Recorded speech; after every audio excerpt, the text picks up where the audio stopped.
সবাইকে জানাই happy new year 2026। আশা করছি সবাই খুব ভালো আছো আর আমিও অনেক অনেক ভালো আছি। যদিও ভিডিওটা আমি করেছিলাম 25-এ দাঁড়িয়ে, যাই হোক সেদিন তোমরা দেখতেই পাচ্ছ ঘড়িতে বেজে গেছে 12টা 5। তো যাই হোক সেদিন রাতে ঝটপট খাওয়া দাওয়া করে নিয়ে আমি মা আর পাপা মিলে চলে যাই আমাদের ছাদে। কিসের জন্য?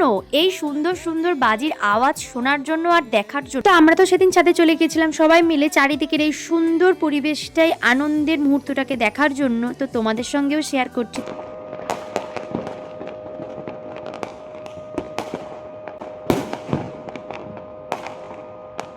তো যাই হোক ঈশ্বরের কাছে এটাই প্রার্থনা করি 2025 সালে যে স্বপ্ন বা যে ইচ্ছেগুলো আমরা পূর্ণ করতে পারিনি কোথাও গিয়ে, 2026 সাল যেন সেই স্বপ্ন পূরণের বছর হয়ে আমাদের লাইফে আসে। তাছাড়া 2025 সাল আমাদের যে শিক্ষা বা অভিজ্ঞতা দিয়েছে সেটাকে যেন 26 সালে নতুন করে কাজে লাগিয়ে নিজেকে নতুন করে তুলতে পারি। তো আমি তো এই শপথ নিলাম, তোমরা কি শপথ নিলে জানিও।